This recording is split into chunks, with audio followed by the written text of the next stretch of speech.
जय गुरुदेव। छोटी कहानी की बड़ी सीख। आप सभी प्रेमी भाई बहन बड़े गौर से इस कहानी को सुनिए। जय गुरुदेव।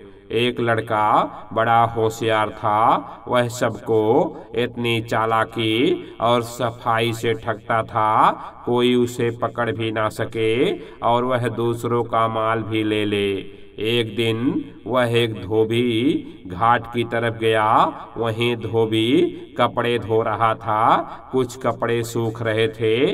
वह वहीं बैठकर एक लड्डू जो उसके पास था खाने लगा। धोबी ने पूछा, भाई क्या खा रहे हो? वह बोला, लड्डू खा रहा हूँ। उसने पूछा कि कहाँ से लाए? युवक बोला, उधर एक आदमी सड़क के उस पार सबको लड्डू बांट रहा है, जाओ तुम भी ले आओ। धोबी ने सोचा कि जाऊं मैं भी ले आऊं। धोबी ने पूछा कि तुम्हारा नाम क्या है? तुम मेरे कपड़े देखो, मैं भी जाकर लड्डू ले आता हूँ। युवक बोला, मेरा नाम हवा है। धोबी लड्डू लेने चला गया। युवक ने अच्छे अच्छे कपड़े समेट कर गट्ठर बना लिया और भाग गया। जब धोबी लौटा तो देखा कि युवक नहीं है और अच्छे अच्छे कपड़े भी गायब हैं। वह बड़ा दुखी हो गया। उसने थाने में जाकर रिपोर्ट लिखाई। थानेदार ने पूछा कि तेरे कपड़े कौन ले गया? धोबी बोला, हवा। थानेदार ने धोबी को डांट कर भगा दिया और कहा कि हवा ले गया तो यहाँ क्यों आया? जाकर वहीं खोज, कपड़े इधर उधर उड़ गए होंगे। इधर युवक आगे चला। उसने अच्छे अच्छे कपड़े पहन लिया।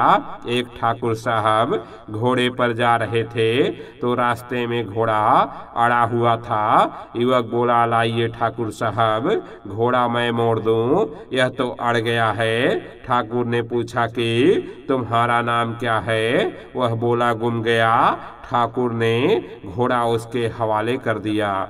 युवक घोड़े पर सवार हुआ और थोड़ी देर आगे पीछे करता रहा। फिर घोड़े को एड़ लगाई और चल दिया। ठाकुर साहब अपना सा मुंह लिए रह गए। वह भी थाने पहुंचे रिपोर्ट दर्ज कराने। थानेदार ने उनसे पूछा कि घोड़ा कौन ले गया? वह बोले, गुम गया। थानेदार हंस पड़े, कहने लगा, ठाकुर साहब आप भी क्या मजाक करते हैं? गुम गया है तो खोज कर लीजिए, कहीं इधर उधर चला गया होगा। ठाकुर साहब चुपचाप लौट आए। उधर वो युवक आगे बढ़ा। घोड़े पर सवार होकर रास्ते पर एक बुढ़िया अपनी लड़की को लेकर जा रही थी। युवक ने पूछा, माई कहाँ जा रही हो? वह बोली, लड़की को ससुराल छोड़ने जा रही हूँ, उधर फला गांव में इसकी ससुराल है। युवक बोला, माई लड़की को घोड़े पर बैठा दो, पैदल चलने में यह थक जाएगी, मैं भी उधर ही जा रहा हूँ, इसे पहुँचा दूंगा।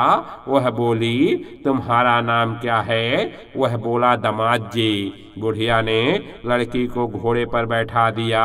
युवक उसे लेकर चल दिया।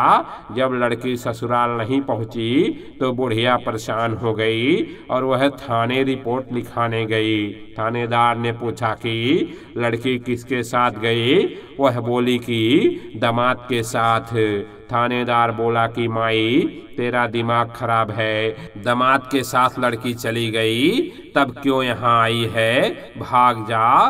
बुढ़िया भी अपना मुंह लेकर लौट आई। युवक लड़की को लेकर कुछ आगे बढ़ा तो दूसरी बुढ़िया एक गठरी लिए जा रही थी। उसने कहा, बेटा जरा मेरी गठरी घोड़े पर रखकर पहुंचा दे मेरे घर तक। वह बोला, जा जा, मैं तेरा नौकर नहीं हूँ। बुढ़िया चुप हो गई और आगे बढ़ गई। युवक कुछ दूर दूर गया तो उसके मन में आया कि हो सकता है कि बुढ़िया की गठरी में माल भरा हो, चलो ले लें। वह लौटा और बोला, ला माई गठरी दे दे, मैं तेरे घर तक पहुंचा दूंगा। बुढ़िया ने कहा, रहने दे, जिसने तुझसे कहा कि गठरी ले ले उसी ने मुझसे कह दिया तू गठरी देना मत, और बुढ़िया ने गठरी नहीं दिया।